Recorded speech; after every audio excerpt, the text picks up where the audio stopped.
Okay, let's unpack this. We are diving deep today into a period of history marked by, well, immense human struggle, profound sacrifice, and incredible enduring resistance. Hmm. We're focusing specifically on East Indian indentured immigration to what was then British Guiana, now, of course, the nation of Guyana, Right. spanning the years from 1838 right up to 1917. It's a period often sharply characterized, in the sources we have here, frequently described as a new system of slavery. Wow. That phrase alone, it immediately signals the kind of harsh, oppressive environment we'll be exploring. Yeah. And it's really important to note from the outset, this wasn't just happening in British Guiana. It was part of a much broader global movement, a vast system, really, of transporting Indian laborers to various colonies worldwide. Absolutely. Our mission in this deep dive is to take this, well, stack of source material you've provided, historical articles, briefing docs, detailed timelines, and really try to extract the most important insights, those key nuggets of knowledge. Right. We want to understand the driving forces behind this migration, the brutal conditions these immigrants endured, the many, many ways they pushed back and resisted the system, and critically, the significant and lasting impact they had and, continue to have on Guyanese society and identity. We're aiming to help you get truly well-informed, sort of cutting through the information with those surprising facts and just enough detail to make it stick. Precisely. Mm. We'll trace this complex journey chronologically, Mm. starting with the circumstances in British Guiana that created the demand for labor, Right. moving through the, frankly, deceptive recruitment processes in India, the perilous conditions of the voyage itself, Yeah. the harsh realities of life and labor on the sugar plantations, and finally examining their survival, their resistance, and their remarkable contributions that shaped the nation. So let's jump right into that historical context. What set the stage for this massive movement of people? The sources paint a very clear, compelling picture of why this sudden, large-scale labor migration became, well, from the planters' perspective, absolutely necessary. Yeah. It all goes back to the abolition of slavery in the British colonies, which formally took effect in 1834. But the real catalyst, the trigger for the indenture system in British Guiana, happened a few years later. Yes, the critical date here is 1838. While formal slavery ended in 34, the British government implemented this transitional period. They called it the apprenticeship scheme. Right, the apprenticeship. The idea was, to ease the formerly enslaved into full freedom. They had to keep working for their former masters for a set number of hours, though they did get some rights and wages. But it didn't last, did it? No, the scheme was supposed to go until 1840, but it was met with significant resistance, both from the apprentices themselves, who felt the conditions were still too much like slavery. I understand. And importantly, from humanitarians and abolitionists back in Britain who saw the inherent injustices. And pressure from these groups, combined with the ongoing resistance of the formerly enslaved people themselves, led to the apprenticeship scheme being terminated prematurely in 1838. Exactly. And that is the moment. Yeah. That's what created this profound labor vacuum on the sugar plantations in British Guiana. Precisely. The planter class, they'd relied on forced, unpaid labor for centuries. Mm-hmm. Suddenly, they're faced with the reality of having to negotiate for labor in a free market. A shock to their system. A huge shock. Their immediate reaction, as the sources describe it, was this fear of economic disaster. They genuinely believed their incredibly profitable sugar estates would just collapse without a readily available, easily controlled workforce. And that fear wasn't entirely unfounded, was it? Because the formerly enslaved people, exercising their hard-won freedom, did exactly what many expected. They left. They left the plantations en masse. And you can absolutely understand why. Think about it. For generations, the plantation was the site of unimaginable suffering, dehumanization, violence. Yeah. The source puts it starkly. Dehumanization, degradation, demoralization. Their absolute priority after emancipation was to put as much distance as possible between themselves and that white planter domination, to assert their independence, both personal and economic. And this led directly, the sources say, to the start of the village movement, the development of a peasantry among the ex-slaves. Mm-hmm. They pooled resources, bought land, often former estates themselves, and started establishing independent communities, farming for themselves, for local markets, free from direct planter control. It was a powerful act of self-determination, Right. economic agency. Absolutely. But for the powerful plantocracy, this was a crisis. They saw that land acquired by the ex-slaves as wasted because it wasn't producing sugar for their profit. Right. They were desperate for a reliable labor force, and Reliable in their context meant cheap, controllable, tied to the estates, completely unlike the newly freed people. So that desperation is the engine driving the search for alternatives, looking outside the Caribbean to places like India. Exactly. Which takes us right to the specific origins of Indian immigration in British Guiana, often called the Gladstone experiment. Ah, yes, Gladstone, a concrete starting point in the sources. It is. The initial push, the inquiry, the plan, it was spearheaded by John Gladstone. Now, his son William became a famous British prime minister. Right, that Gladstone. But John Gladstone himself was a major player, wealthy merchant, and crucially for our story, a big plantation owner in British Guiana. He owned Vredenhoop and Vredenstein over in West Demerara. And he's the one who reached out to India? He initiated it. Contacted the recruiting firm in Calcutta Gillanders or Buthnot and Company, asking about sourcing laborers from India for his plantations. And what did they say? Well, their response was quite telling. They basically said, yeah, we don't think it'll be too hard to find laborers. And importantly, they mentioned that Indians were already being recruited for service elsewhere in Mauritius. Ah, so there was a precedent. Exactly. It suggested a system was already kind of in place, a potential pool of people. So permissions were granted Colonial Office East India Company. Right, all the bureaucratic hurdles. And then the first Indian indentured laborers, specifically for British Guiana, arrived in May 1838. The ships were the Whitby and the Hesperus. That's the start.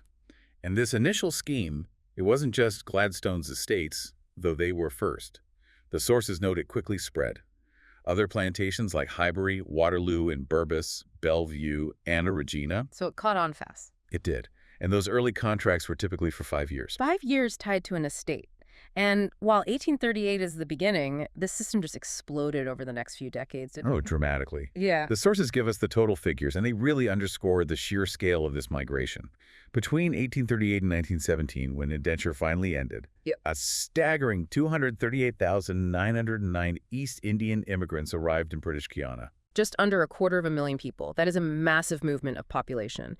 And the sources stress that number for British Guiana was the single largest number of Indian indentured immigrants received by any English-speaking Caribbean colony. It really speaks to the huge labor demands of Guyana's sugar industry and the planters' success, frankly, in securing this continuous supply of labor through the system. And like you said, it was global. What about other places? Right. The sources list figures for other English-speaking colonies, too.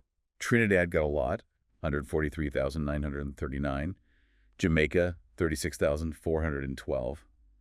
Then smaller numbers for Grenada, St. Vincent, St. Lucia, St. Kitts. So Guyana got the most in the Anglophone Caribbean, but Trinidad's number is also really significant. Very significant. Yeah. And it wasn't just the British. The French colonies, too. Martinique, Guadeloupe, French Guiana. They all received tens of thousands. And neighboring Suriname, the Dutch colony, brought in over 35,000. Wow. Looking at those numbers together really paints a picture. Hundreds of thousands of people moved across oceans basically to fuel colonial plantation economies. It was a systematic, long-term strategy.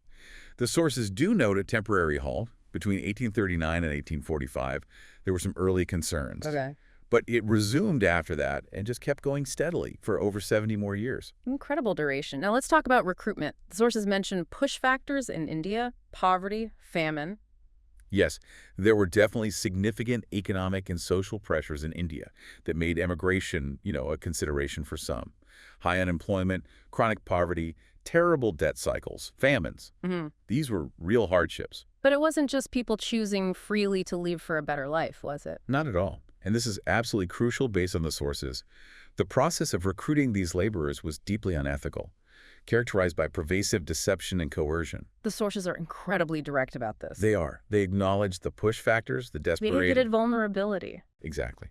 And these professional recruiting agents are Kadas in North India, Maestras in the South. They ruthlessly exploited that vulnerability. The sources state explicitly their methods were designed to mislead and manipulate. So they weren't just offering a job, they were painting a false picture. Completely false. Making glowing promises of lucrative employment, talking about enriched opportunities that frankly bore zero resemblance to the reality waiting in British Guiana. Preying on ignorance. Yes, preying on ignorance, simplicity. Many people had never left their home villages, had no idea about the distances involved, the conditions. And the language in the sources is strong. Very strong. Hoodwinking, cajoling, luring under false pretenses, even accounts of outright kidnapping. Kidnapping. Yes. The sources don't mince words. They conclude that Fraud, deceit, and coercion permeated the whole recruiting system, right through from 1838 to 1917. So this wasn't voluntary migration based on informed consent? Not in any meaningful way. It was a system built on lies and manipulation from the very start. Okay, so if you somehow got through that deceptive recruitment, agreed under whatever false pretenses, the next hurdle was the voyage itself. And the sources describe this as terrifying. Terrifying is the word. Arduous and dangerous. A struggle for their very survival before they even set foot in British Guiana. What were the conditions like on the ships? Horrendous. Severe overcrowding was standard practice, just packing people in. Food and fresh water were consistently inadequate, both quantity and quality. Creating a perfect storm for disease. Absolutely. The sources specify waterborne illnesses were rampant: cholera, dysentery, diarrhea. You put that many people in confined, unsanitary spaces with bad water, disease spreads like wildfire. And the result, the mortality rates. Stark and tragic. The sources state death rates could be to as much as 20 to 30% on some voyages. 20 to 30%, 1 in 5, even 1 in 3 people Dying before they even reach their destination. It just brings home the immense human cost, the brutality of the journey itself. It's incredible anyone survived. And amidst that horror, the sources mention they tried to keep spirits up, singing, drumming. Yes, trying to maintain some humanity, some community. Singing, drumming, storytelling. And something the sources really emphasize is the significance of the bonds formed during this shared ordeal. The Jahazis. Yes, the Jahazis, the shipmates. They developed these incredibly strong, lasting friendships. That connection, forged through shared suffering, became a vital source of mutual support, both on the voyage and for the incredibly difficult years ahead on the plantations. So survival wasn't just physical, it was also about that community bond. Absolutely crucial. Okay, so you survive recruitment, you survive the voyage, you arrive in this completely alien place. Then comes seasoning. What was that? Seasoning. It was the term used actually similar to how enslaved people were seasoned. It describes that difficult, often deadly period of adjusting to the new environment. Adjusting how? Acclimatizing to the tropical climate. Totally new food, different kinds of labor, and perhaps most critically, exposure to diseases they had no immunity to. Malaria, typhoid, other tropical ailments were just rampant on the estates. And were they given time to adjust? Not really. Unlike a system that might prioritize, well-being, the sources note many immigrants were thrown into that brutal, physically demanding plantation labor very quickly after their arrival. Wow, no time to recover. Little to no time to rest, recover from the voyage, or adjust. This rapid deployment into hard labor, combined with poor conditions and disease, meant the seasoning period itself was often marked by more illness and death. It just underscores the priorities, doesn't it? Immediate labor over human welfare. Absolutely. The system's focus was acquiring labor, period. Which brings us to the core reality. Life and labor on the plantation under indenture. The sources leave no doubt.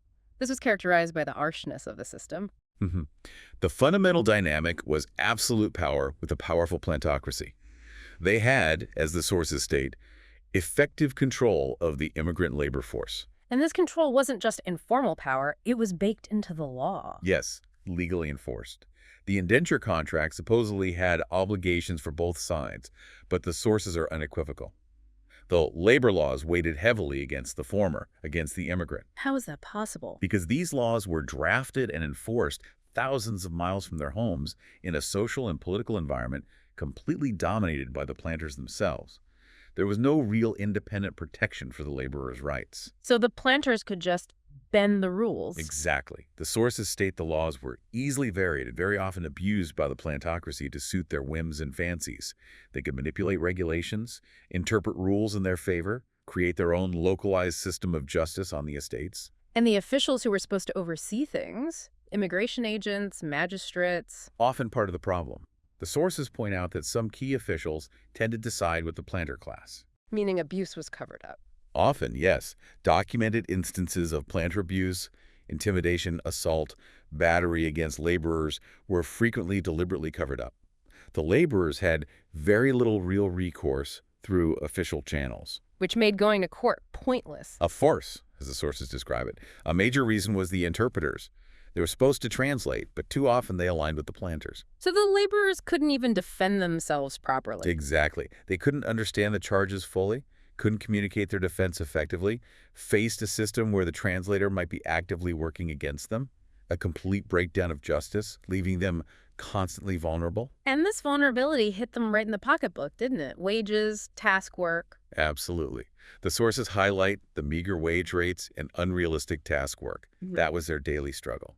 How were wages calculated? Based on completing specific tasks, weeding, shoveling, digging, cutting cane. Your wrinkly pay depended on how many tasks you finished and how fast. But who decided the rate for each task? There's the rub. The sources highlight. It was the employer who invariably determined the wage rate. They set the price, and they often use this power to minimize earnings, especially if sugar prices dropped. Leading to real poverty. Desperate poverty. There's that powerful quote from Coal Jar in 1869. Times are hard. We cannot live on the wages we are getting. Our stomachs are not being filled. It wasn't about getting rich. It was about basic survival. And even officials notice. Yeah, one immigration agent was apparently baffled to know how immigrants at Plantation Bel Air existed on what they earned. It shows how systematically the planters suppressed wages, pushing people to the absolute brink. And then there was the muster roll. What was that about? Adding insult to injury, really. This persistent problem, the daily muster roll. A roll call. A compulsory roll call every morning before work. Miss it. Automatic, arbitrary fine deducted from your already tiny wages. But there was a catch, wasn't there? A cruel trap. The sources explain the tasks assigned were often deliberately unrealistic. To have any hope of finishing and getting paid for the task, you had to get into the field super early, often before dawn. Which meant missing the muster roll and getting fined. Exactly. Or you attend the muster roll, start later, and then it's impossible to finish the unrealistic task. So you get fined for not finishing the task. Right. Either way you lose, the sources nail it. One way or the other, he was penalized. It was a system perfectly designed to extract maximum labor for minimum pay, using fines and deductions as weapons. When you put all that together, manipulated laws, biased officials, unfair wages, impossible tasks, the muster roll trap, it's no wonder people called it a new form of slavery. Exactly. It becomes undeniably clear why this system got those damning descriptions from observers and historians. The sources draw together several powerful characterizations. They state flat out, immigrants were victims of the labor laws and the legal system. And the planters had a whole toolkit for prosecuting them. Oh, yes. Refusal to start work, leaving work unfinished, being absent without permission, disorderly behavior, neglect any perceived infraction could land you in court. Punishments were fines or jail. Fines, cutting into their wages, or imprisonment.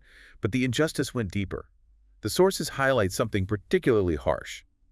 If you're jailed for misconduct or breach of contract, your indenture period, the time you were legally tied to the estate, could be extended to include the period in jail.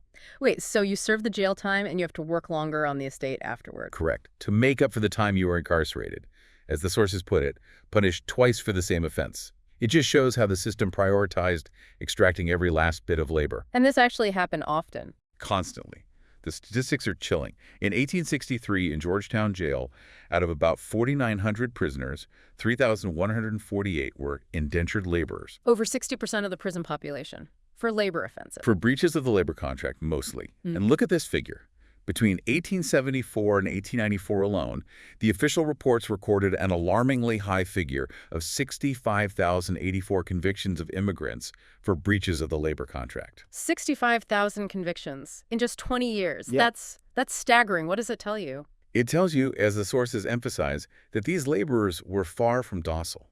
It's not proof of compliance. It's proof of constant restlessness and non-compliance. These convictions represent the system's brutal response to people struggling, resisting, refusing to just accept it. Beyond the legal and labor issues, what about just living conditions? Also incredibly poor. Yeah. A general paucity of social amenity.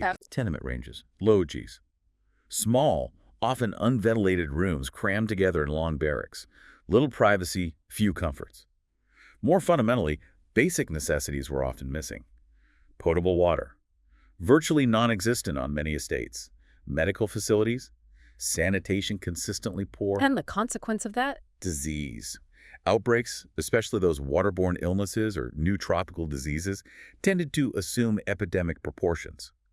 Crowded, unsanitary conditions meant diseases just ripped through the vulnerable population. More suffering, more death. Another tool of control mentioned was restricting movement. Yes, a big one. Planters were terrified of laborers leaving, comparing wages, finding better conditions, or just gaining any independence. So they used vagrancy laws. Exactly. Yeah. Enacted and enforced specifically to localize labor and to place restraints on workers' liberty. Tie them physically and legally to that estate. How did they enforce that day to day? The pass system. You needed a signed pass from the estate manager just to leave the estate. Which meant you could be stopped any time. Constantly exposed to indignity and apprehension by the police. Found off estate without a pass. Arrested, no matter your reason. Managers used it as a powerful control device. Stop workers comparing notes. Stop discontent. Stop desertion. Keep that labor force locked down. And all this power over work, wages, movement, law, it affected the planters' attitudes. Absolutely. Led to what the sources call planter arrogance. Example. Shocking ones. Open boasts. Some planters saying laborers should only be at work or in hospital or in goal during work hours. Wow. That says everything. It reduces them to units of labor, either working, sick, or jailed, not human beings with lives. And that other quote about the sugar. Oh, yeah. The Demerara planter. Give me my heart's desires and coolies, and I will make you 1,000,000 hogsheads of sugar. Dehumanizing. Just a resource like cane itself. Completely. Yeah. And all these details, the rigged laws, mass convictions, awful living conditions, the pass system, planter arrogance, they provide the context for those strong historical judgments we mentioned. Like Hugh Tinker calling it a new system of slavery. Exactly. Or Anthony Trollope in the 1850s. A despotism tempered with sugar. Brutal rule, driven by profit. And Chief Justice Beaumont. Even more scathing. A rotten, monstrous system rooted in slavery. And Guyanese historians agree. Dr. Walter Rodney highlighted its harshness and its neo-slave nature. Dr. Basdio-Mangru argued for remarkable similarities in terms of control, exploitation, and degradation between slavery and indenture. So many different voices across time pointing to the same conclusion. Oppression, exploitation. Which powerfully reinforces that central theme. The system inevitably lent itself to struggle, sacrifice, and resistance from the laborers themselves. Which brings us right to that point, challenging the idea that they were just passive victims. Crucial aspect, often overlooked, the sources make it clear. The myth of Indian docility was to be seriously challenged from the 1860s onward. They didn't just take it. No, they began to openly defy the system, assert their agency. And this led to consequences. Yes. A steady deterioration of industrial relations. More working-class protests, which eventually forced imperial investigation because the unrest became too big to ignore. That core theme, struggle, sacrifice, and resistance. It wasn't just about endurance. It was about active pushback. What triggered the actual outbreaks, the violent eruptions? Often specific local grievances, overbearing managers, unfair wage disputes, arguments over tasks, the horrific sexual exploitation of women by overseers, a terrible abuse of power, and those arbitrary wage deductions we talked about. Direct reactions to daily injustice. Are there specific examples in the sources? Yes. The first significant recorded unrest involving Indian immigrants was apparently at Plantation, Leonora, July 1869. What happened there? A shovel gang complained. Wages withheld for work on waterlogged soil, which was much harder. They demanded extra pay. How did it end? The confrontation with armed police was narrowly avoided, but the ringleaders were still arrested and jailed. Shows the heavy-handed response right from the start. And it spread. Seems so. The next year, 1870, sources list violence erupting at Hague, Zeelucht, Vergenoegen, Uiterlucht, success, non-perio. Discontent was simmering. Then Devonshire Castle in 1872, a major disturbance. Yes, widespread dissatisfaction there. Tasks, pay, hours, ill treatment led to a confrontation with colonial police. And the outcome? Tragic. Police opened fire. 5 laborers lost their lives. Others seriously injured. A brutal message sent about suppressing unrest. And this wasn't just early on, it continued. Oh yes. Riots, disturbances continued with regularity through the 1890s, early 20th century. Persistent struggle. Like at Rose Hall. Right. Plantation Rose Hall just 4 years before indenture ended in 1917. Several laborers killed during a strike and disturbance there too. Constant tension, high stakes for resisting. And resistance wasn't just riots, right, other forms. Absolutely. A wide range. Overt things like work stoppages, just refusing to work. Mass picketings, violent demonstrations, marching to the immigration department in Georgetown to complain directly. Bypassing the managers. Yes. And direct action too. Assaults on abusive managers and overseers. But also passive resistance. Very important. Arguably more constant. Feigning illness, malingering, deliberately doing poor work. Subtle defiance, slowing down the exploitation. So all these forms of protest, active and passive. They show their determination not to be broken. And circling back to those huge conviction numbers, 65,000 plus in 20 years. Yeah. The sources link those directly to this restlessness and noncompliance. Yeah. Those numbers aren't about docility. They're a measure of constant grinding resistance. It really does overturn that image of passive victims. They were active agents fighting back. Absolutely. And their struggle wasn't just about work or law. It was also about preserving who they were, their identity, their culture. In a hostile environment. Extremely hostile. But they persisted with their religious and cultural practices. Yeah. And you can see the evidence. Yeah. From the late 19th century, temples and mosques started to dot the coastal landscape. Building these wasn't easy. It was a collective effort, a powerful statement of community, of continuity. And they kept other traditions alive. Yes. Languages, music, dress, food, folklore, oral traditions actively maintained. And adaptability, too. Education. Yes. Remarkably adaptable. Willingness to engage with Western education despite language barriers, they saw it as a route to enhance their upward social mobility, a way to access opportunities denied on the estates. Which leads us nicely into their legacy, their contributions after indenture ended in 1917. Right. At that point, they had a choice. A significant number did return to India, about 75,500. But most stayed. The overwhelming majority, who survived, over 160,000 people, chose to remain here and make this country their homeland. And that decision transformed the place economically. Profoundly. First, during indenture, their labor was crucial for the survival of the sugar industry. Kept it going after emancipation. Exactly. Then, post-indenture, they were key in the emergence of the rice industry. Rice became vital, diversifying agriculture beyond just sugar. And they were central to that. And smaller scale activities. Yes, even during indenture. They were doing things like village development, cash crops, cattle rearing, milk selling. And after indenture, they branched out. Massively. Diversified into all sorts of non-agricultural jobs from the late 19th century. The sources list them: cab drivers, small-scale bankers, tailors, carpenters, boat builders, charcoal makers, goldsmiths, porters, small manufacturers, fishermen. That range is incredible, shows real initiative. Building lives beyond the estates. And the sources link this directly to their much hard work and thrift, enabling them to emerge out of the abyss of misery and build a better future for their descendants. And education played a big role in that upward mobility. Hugely. That early effort paid off. They and their descendants increasingly emerged in the professions. Like what? Teachers, headmasters, doctors, lawyers, accountants, civil servants.